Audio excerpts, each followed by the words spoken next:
Very good morning, Sri Lanka. You've just woken up to watch MTV Sports, and it's a Wednesday morning, 3rd of October 2012, and hopefully this week has been going well in your favor. And yesterday was a very interesting day in terms of sports, and when talking about sports, we are really emphasizing on cricket because actually the World T20, the world is playing right here in Sri Lanka. But we'll take a detailed look about the sports and the turn of events, which was surprisingly difficult for some of the spectators to understand, because the match between Pakistan and Australia, in the middle there came a pop-up on the screen saying that Australia have qualified, although they lost the match. And then in the next game, there was a pop-up in the middle of the screen saying that Pakistan have qualified.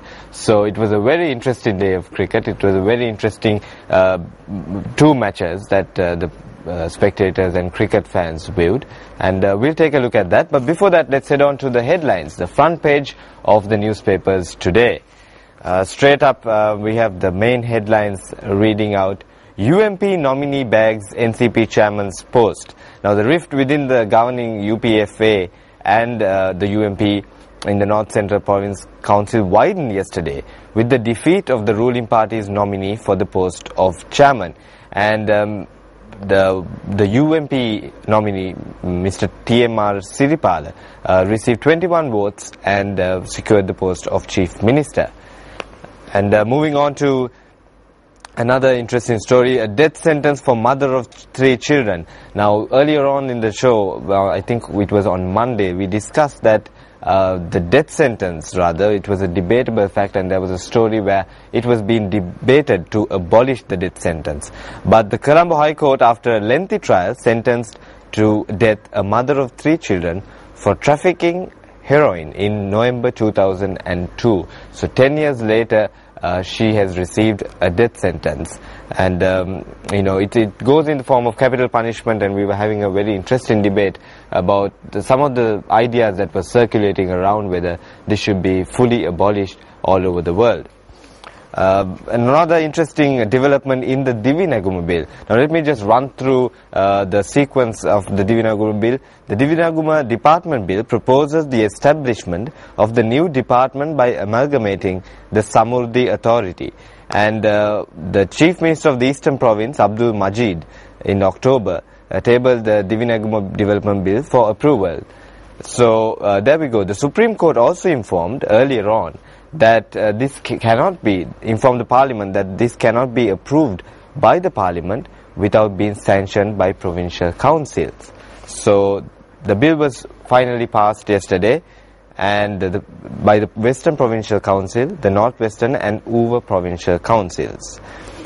Just moving on to some of the international news. Once again, the UN is on the, I would say, not on the same side of the table as Sri Lanka is, because the UN once again, along with the US, raises accountability issues. The US has once again inquired about the progress of the investigations into the alleged violations of international humanitarian law during the last stages of the war. And the US High Commission is quoted as saying, US once again, we're asking about the progress on investigations into the alleged international humanitarian violations. So there we go. And the Sri Lanka, the diplomatic community has said that UN must respect each country's sovereignty. So there we go. Look at the stories that are coming up on the front page of the headlines. Now let's move on to some business stories. On the Daily FT, we have a story about how Sri Lanka hosts world's leading global telecom regulatory gathering. Now, in the event of hosting, sports events, various different councils and conferences, Sri Lanka is also hosting the world's leading global telecom regulatory gathering. Policy experts to tackle challenges, opportunities of broadband-driven ICT development in Colombo during a 3-day forum. Now, this, I believe, is, ICT is more or less the future in terms, especially for the South Asian regions, where we see a lot of ICT companies coming up from India and who are actually getting into the market and making a dominant stand in the ICT industry.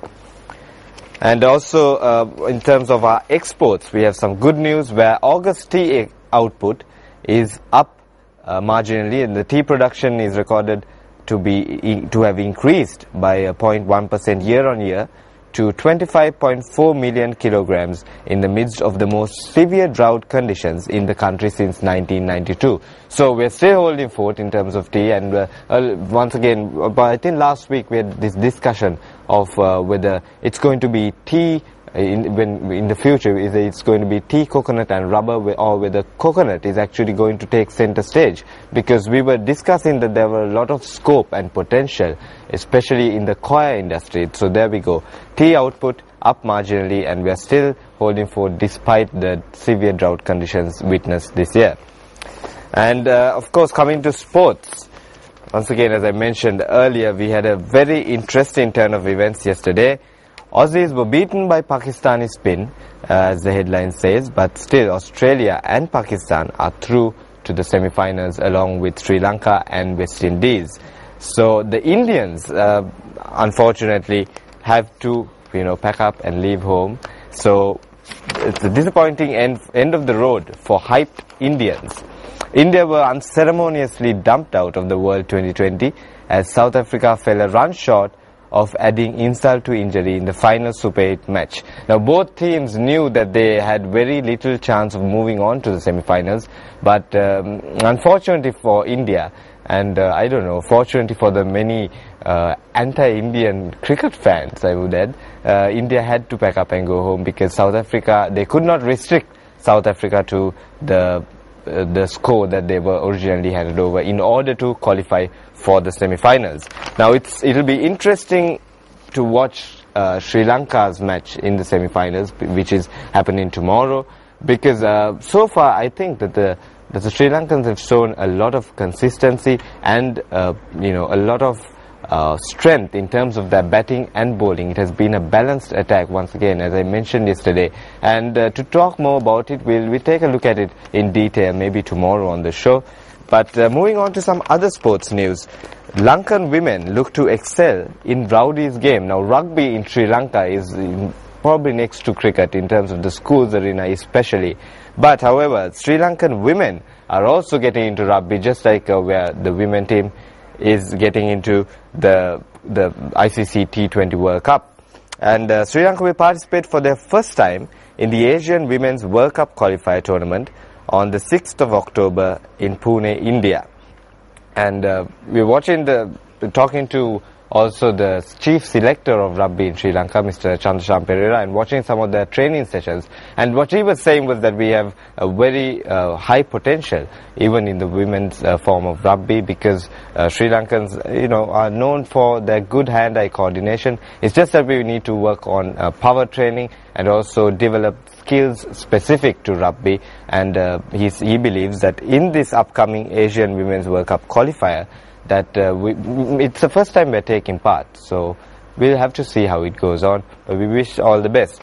And talking about rugby, now there was an interesting interview of Muthaiya Muralidharan, the ace spinner and the legendary bowler of all time in cricket, and he says that he played a bit of rugby in school as well. So there we go, Muthaiya Muralidharan says that he was into a lot of sports, and we also know that he used to open the batting for his school before he turned into a specialist bowler. So that's a very interesting story as well. And we have in the studio later on to discuss some very important issues and some very passionate causes.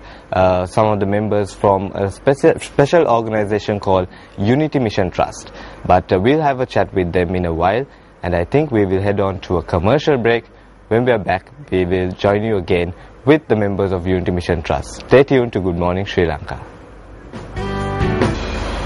Welcome back. You are watching Good Morning Sri Lanka, and as mentioned earlier, we have two lovely ladies in the studio.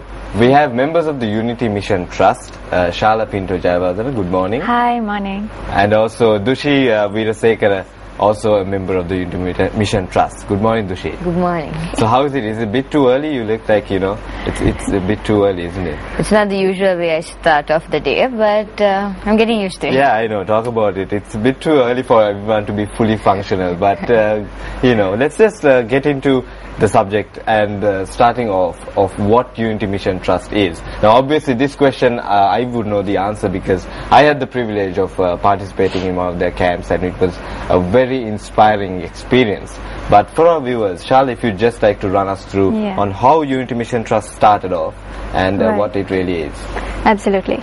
Unity Mission Trust is a non-profit organization. It was a trust that was launched in 2011, and what we do is our long-term goal is creating unity and reconciliation between communities that were torn apart during the war.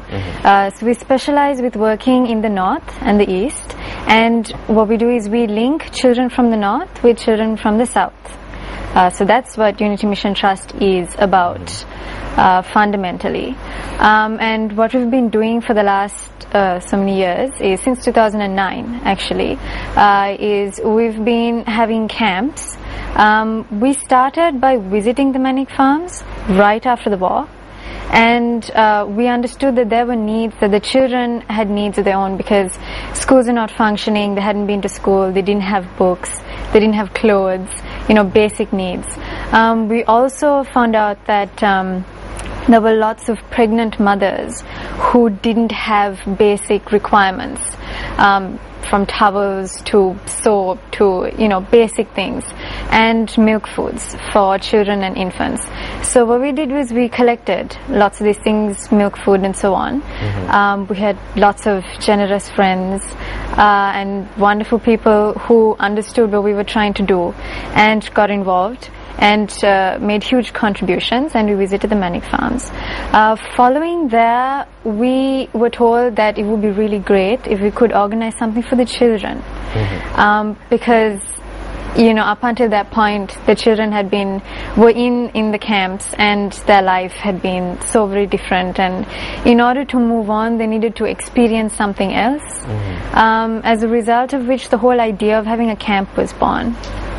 And we also understood that first and foremost there were huge medical needs, and you know, there were lots of sick people, lots of health issues that needed to be addressed, and we saw with our own eyes as a family that there were basic things that needed addressing, and so much of it that the more who got involved and the more people did on their own, as in contributing their own piece, the closer we would be to getting to a point of reconciliation. Yeah, and I understand that the overarching vision of the trust is to foster relationships and also facilitate reconciliation. And I understand as of current that you all are focusing more on youth or maybe teenagers. Yes, we are. What is the reason for that?